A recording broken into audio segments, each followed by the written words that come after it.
వైశ్యసియుక్తీవ ఆత్మానం మత్పరాయణః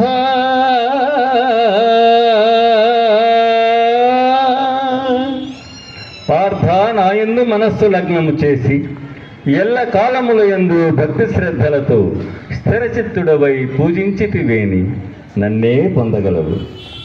మహర్షయత్ సప్త పూర్వే చత్వారో మనవస్తథా మద్భావా మానసా జాతా ఏషాం లోకా ఇమా ప్రజాః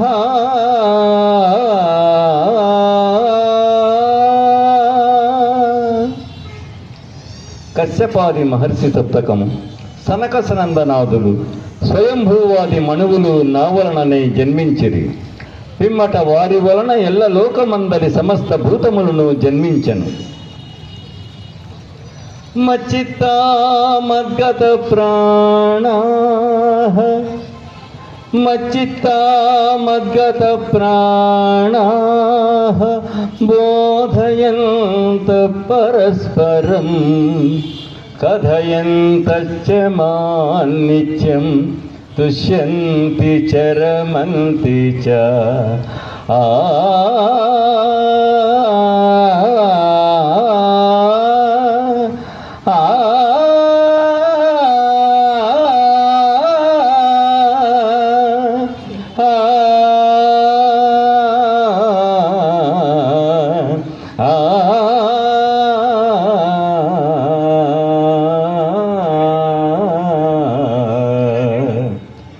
పండితులు నాయందు చిత్తము కలవారై నాయందే తమ ప్రాణములుంచి నా మహిమానుభావం ఎరింగి ఒకరికొకరు ఉపదేశములు కావించుకొనుచు బ్రహ్మానందములు అనుభవించుతున్నారు.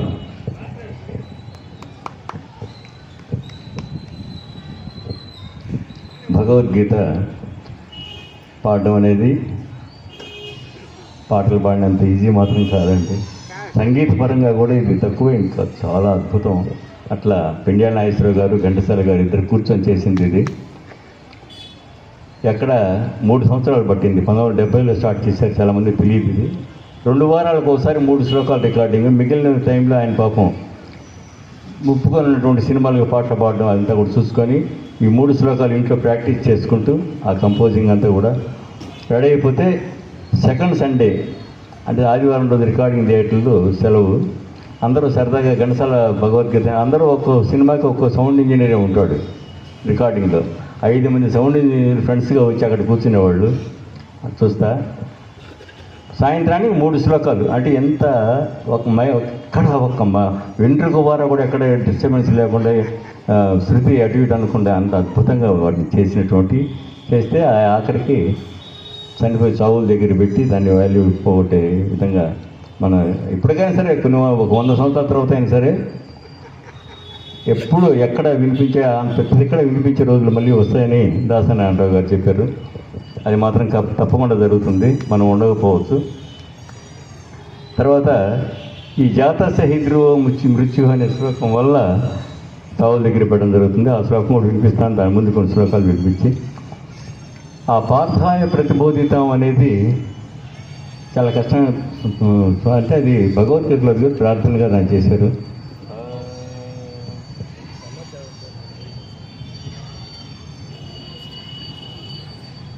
జాతస్య హి ధ్రువ మృత్యు దాకా వచ్చేస్తాము. అది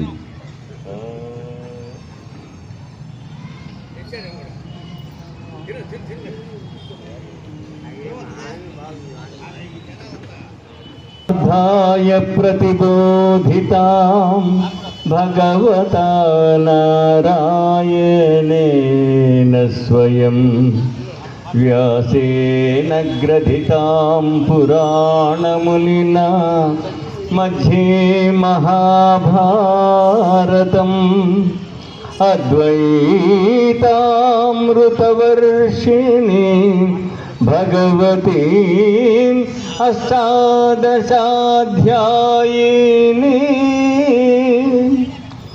అంబా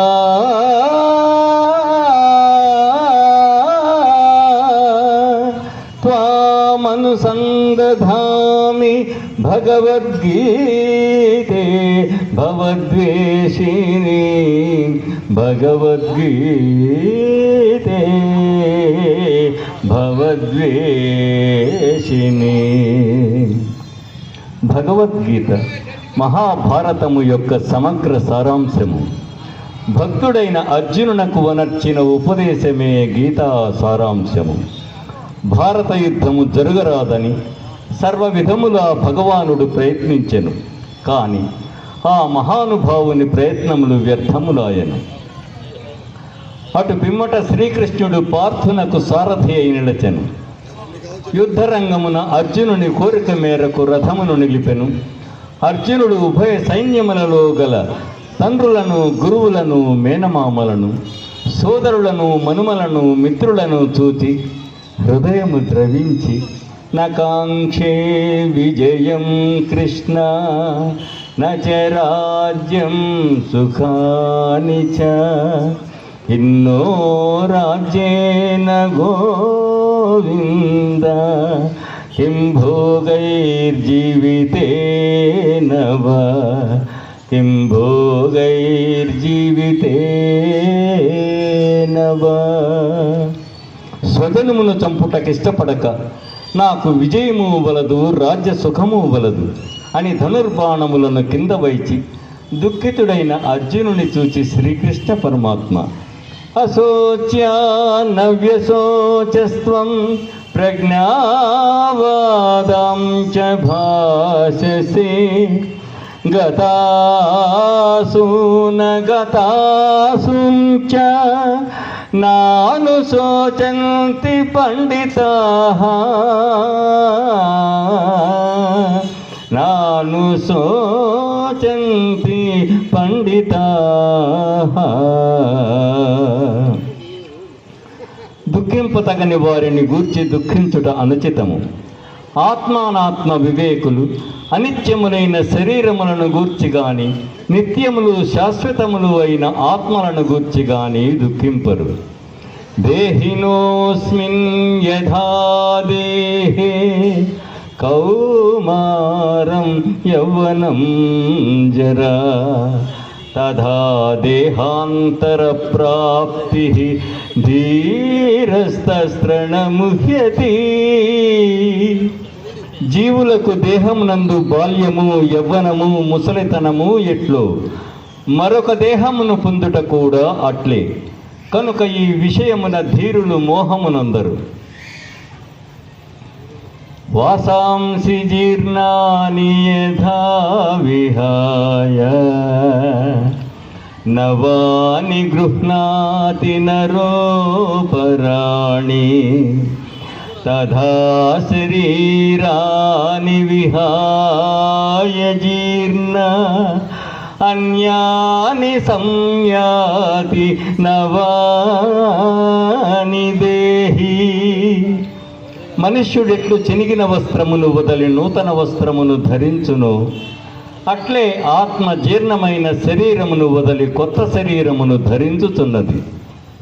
నైనం చిందంతి శస్త్రాణి నైనం దహతి పావకః నచైనం క్లేదయంచాపో న శోషయతి మారుతః న శోషయతి మారుతః. ఆత్మనాశనము లేనిది, ఆత్మను శస్త్రము ఛేదింపజాలదు, అగ్ని దహింపజాలదు, నీరు తడుపుజాలదు, వాయువు ఆర్పివేయను సమర్థము కాదు. ఆత్మనాశనము లేనిది. జాతస్య హి ధ్రువో మృత్యుః ధ్రువం జన్మ మృతస్య చ తస్మాదపరిహార్యేర్థే నత్వం శోచితుమర్హసి నత్వం శోచితుమర్హసి. పుట్టిన వానికి మరణము తప్పదు, మరణించిన వానికి జన్మము తప్పదు.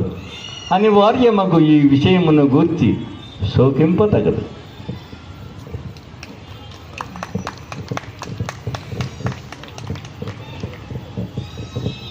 అట్లాగే మన రంగనాయక స్వామి మీద ఒక పాట ఆడవాళ్ళు ఉంటే ఎక్కువ బాగుండేది. అయినా ఉన్నారు కొంతమంది మన సోదరిమణులు. సకల సంతాన సౌభాగ్యాలు మనకి స్వామి ఇస్తాడని చెప్పినని నీ పాదం మీద పుట్టుమసనే చెల్లెమ్మనే పాట ఉంది కదా, ఆ పాట మీద నేను రాశాను. ఆ పాట ఇప్పుడు వినిపిస్తాను.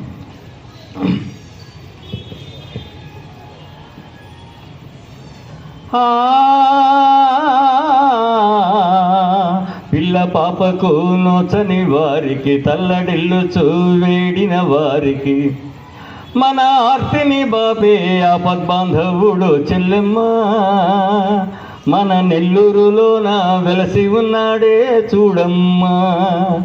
మీకు సంతానముకు లోటే లేదే చెల్లెమ్మ, ఆ రంగనాథ స్వామి శరణు పొందగా రావమ్మా. పిల్ల పాపకు నోచని వారికి, తల్లడిల్లుచు వేడిన వారికి, మన ఆర్తిని బాపే ఆపద్బాంధవుడు చెల్లెమ్మ మన నెల్లూరులోన వెలసి ఉన్నాడే చూడమ్మా. మీకు సౌభాగ్యాలకు లోటే లేదే చెల్లెమ్మ, ఆ రంగనాథ స్వామి శరణు పొందగా రావమ్మా. నెల్లూరు నగరం గోరంత దీపం, రంగనాథుడే కొండంత దైవం, కోరిన వారికి కొంగు బంగారం, ఆ దివ్య తేజం దైవస్వరూపం. నెల్లూరు నగరం గోరంత దీపం, రంగనాథుడే కొండంత దైవం, కోరిన వారికి కొంగు బంగారం, ఆ దివ్య తేజం దైవస్వరూపం. ఒక్క ఘడియ ఆ రూపము చూస్తే చెల్లెమ్మ, ఆహ వెయ్యి వీణలే మనలో మోగును చూడమ్మా. ఒళ్ళు పరవశించు అనుభూతి చెల్లెమ్మ, నేనేమని చెప్పుదు ఎంతని పొగడుదు నోయమ్మ. పిల్ల పాపకు నోచని వారికి, తల్లడిల్లుచు వేడిన వారికి చెల్లెమ్మ. ఆకలికింత అన్నము పెట్టే ముక్తి మార్గమును కనరోయమ్మ, ఆర్తాదమును ఆపిన వారికి అంతకన్న పుణ్యమేముందమ్మా. ఆకలికింత అన్నము పెట్టే ముక్తి మార్గమును కనరోయమ్మ, ఆర్తనాదమును ఆపిన వారికి అంతకన్న పుణ్యమేముందమ్మ. శ్రీరంగనాథ శ్రీరంగనాథ అనవమ్మ, ఆ తారక మంత్రము సూక్ష్మము చూడవే మాయమ్మ. రంగనాథ గుడికి వెళ్ళి వచ్చామంటే చెల్లెమ్మ, ఆ అదృష్ట దేవత మనతో వచ్చును లేవమ్మా. పిల్ల పాపకు నోచని వారికి, తల్లడిల్లుచు వేడిన వారికి, మన ఆర్తిని బాపే ఆపద్బాంధవుడు చెల్లెమ్మ మన నెల్లూరులోన వెలసి ఉన్నాడే చూడమ్మా.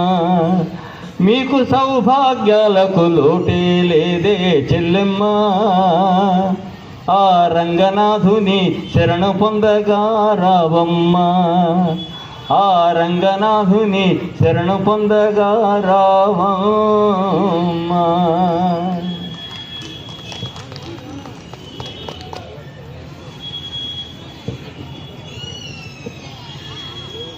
ఎప్పుడు చూడండి కావాలంటే ఆ పాదాలు చూసే మాట్లాడుతుంటారు. ఎంత అద్భుతమైన దర్శకత్వం, డైరెక్షన్. ఒకసారి క్లాప్స్ కొట్టండి ఈ మాటకి.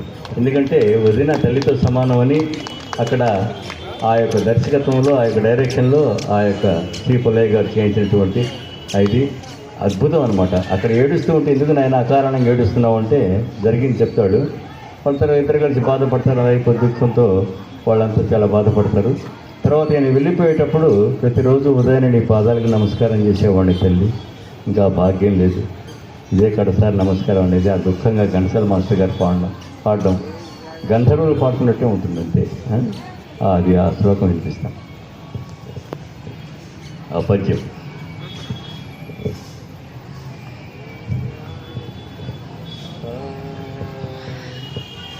ప్రతిదినమేను తొలుదొంత పాదములంటి నమస్కరించి నీ అతులితమైన దీవెనల నంది చెరింతు తదీయ భాగ్యమీ గతి ఎడమాయే ఇంకెప్పుడు కాంతు భవత్పద పద్మముల్ నమశతములు సేతునమ్మా కడసారి గ్రహింపుము జానకీ సతీ జానకీ సతీ.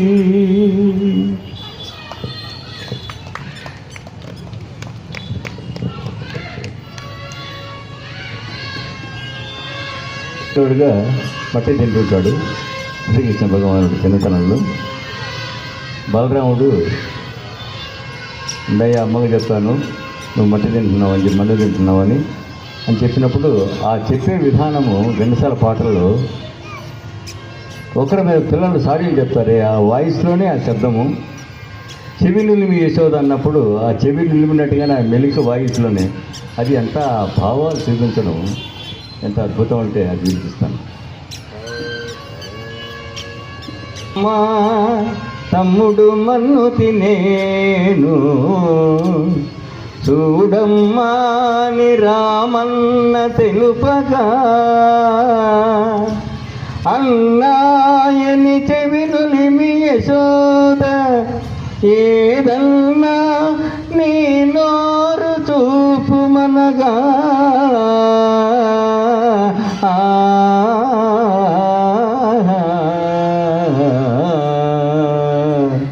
చూపిటివట నీ నోటను బాపురే 14 భువన భాండముల ఆరూపము గనిన యశోదకు తాపమున సీంచి జన్మధన్యతగా జయ కృష్ణ ముకుంద మురారి జయ గోవింద బృంద విహారీ కృష్ణ ముకుంద మురారి. రికార్డు పిచ్చి మీద ఒకరోజు ఎక్కువ వచ్చింది అంటే స్థితి లేదు కాబట్టి పక్కన ఆయన కష్టపడి లాగేసాము. ఆ భావాలు అవన్నీ కూడా ఘంటసాల మాస్టర్ గారు అంటే ఆ భావానికి తగినటువంటి ఆ శబ్దం ఎక్కడ హా శబ్దం వదలాలా ఎక్కడ ఇరుపులు వేయాలి. ఆ ఇరుపు అంటే మోహన్ రాగం అంటే ఎక్కువగా ఇరుపు పడిపోతూ ఉంటుంది దానికి. ఇప్పుడు అలాగే నమో వెంకటేశ్వర కూడా ఒక హా శబ్దం ఉంది. మనం పాత రోజుల్లో ఎంత టెంట్ హాల్ అయినా సరే అది ఫస్ట్ ఆ పాటలతో స్టార్ట్ చేసేవాడు. ఏడుకొండల వాడ వెంకటరమణ అనే పాట నమో వెంకటేశ్వర ఈ 2 పాటలతోటి జనమంతా కాచుకొని ఉండేవాళ్ళు. ఆ పాట వినిపిస్తాను ఆయన విధానం.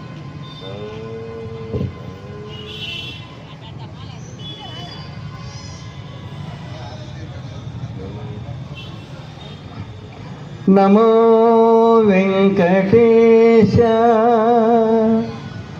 నమో తిరుమలేశ నమస్తే నమస్తే నమః.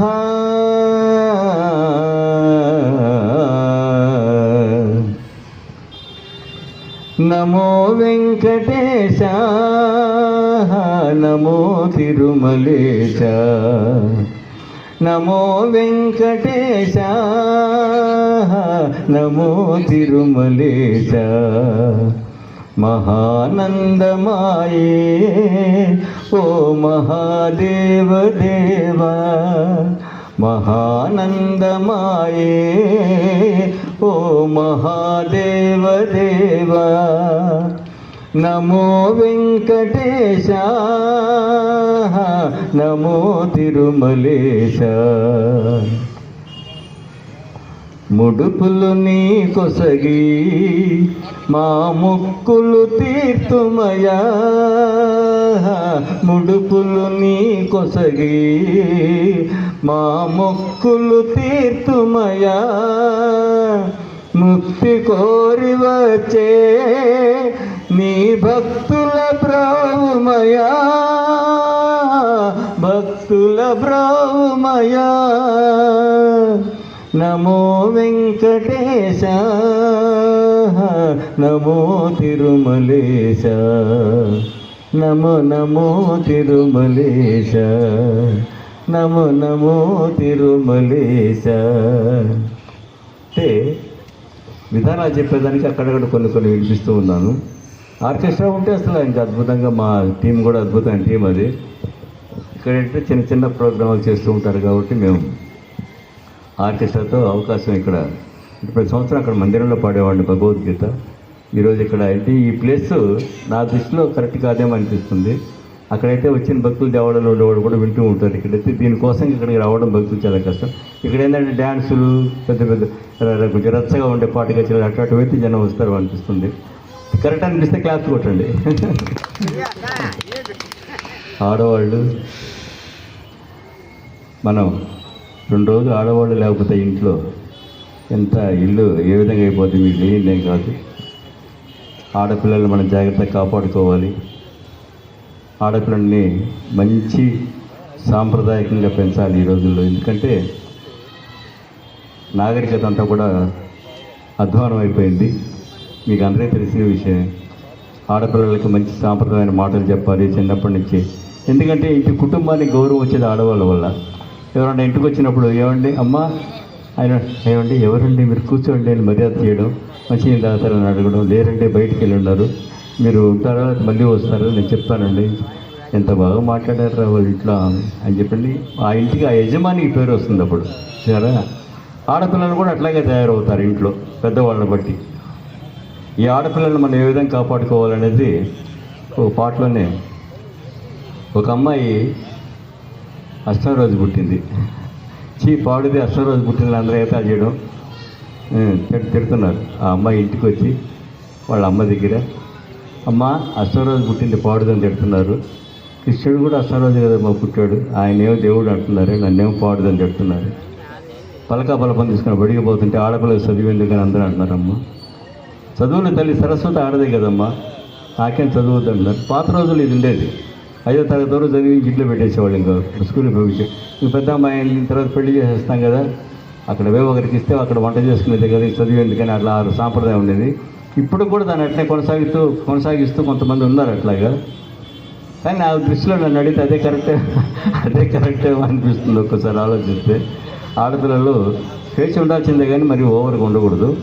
ఆ అమ్మాయి ఆ విధంగా పాడటంలో ఆ పాట సుగంధిని అని నా శిష్యురాలు ఐడియా సూపర్ సింగర్స్లో విన్ అయింది. ఆ అమ్మాయి నా శిష్యురాలు సుగంధిని పాడతా తీగలు కూడా విన్ అయింది. ఆ అమ్మాయి అప్పుడు ఎలిమినేట్ అయిపోయింది మధుప్రియ. ఆ అమ్మాయి ఏడుస్తూ ఉంటే అమ్మాయి చేత పాడించారు ఈ పాట. ఆ అమ్మాయి కొంచెం స్పీడ్గా పాడిస్తుంది. దాన్ని హాయిగా ఎట్లా పాడితే బాగుంటుంది అనేది ఇప్పుడు చూపిస్తాను. అంటే అష్టంలో పుట్టిన కృష్ణుడు దేవుడు అంటున్నారు, నన్ను పాడదు అంటున్నారు. దాన్ని రాయడం చాలా చమత్కారంగా బాగా రాశారు ఆ పాట. ఆడపిల్లనమ్మ నేను ఆడపిల్లనని బాధపడకమ్మా నీవు దిగులు చెందకమ్మా. ఆడపిల్లనమ్మ నేను ఆడపిల్లనని బాధపడకమ్మా నీవు దిగులు చెందకమ్మా. అష్టంలో పుట్టానని అమ్మా కష్టాలని అంటున్నారా, ఈ పాడు లోకంలో అమ్మా హీనంగా చూస్తున్నారా. ఆడదని అంటున్నారా, అమ్మా పాడుదని తిడుతున్నారా. అష్టంలో పుట్టిన కృష్ణుణ్ణేమో దేవుడని అంటున్నారా, నన్నేమో పాడుదని తిడుతున్నారా. ఆడపిల్లనమ్మా నేను ఆడపిల్లనని బాధపడకమ్మా నీవు దిగులు చెందకమ్మా. పలక బల్పం పట్టి అమ్మ బడికే పోతుంటే ఆడపిల్లైనందుకు అమ్మ చదివెందుకంటున్నారా అమ్మ సందెందుకంటున్నారా చదువుల తల్లి సరస్వతి దేవి ఆడదే కదమ్మా నాకేమో చదువెందుకంటున్నారా ఆడపిల్లనమ్మా నేను ఆడపిల్లనని బాధపడకమ్మా నీవు దిగులు చెందకమ్మా ఎదిగేటి నన్ను చూసి అమ్మ ఏడుస్తూ ఉన్నావా లక్షల కట్నాలు అమ్మ ఎట్లాగా ఇస్తామని కడుపులో నా ఆడబిడ్డంటే అమ్మ కరగతీస్తున్నారా ఆడబిడ్డలే వద్దనుకుంటే సృష్టికి మూలమిది ఈ జగతికి జన్మమిది ఆడపిల్లనమ్మా నేను ఆడపిల్లనని బాధపడకమ్మా నీవు దిగులు చెందకమ్మా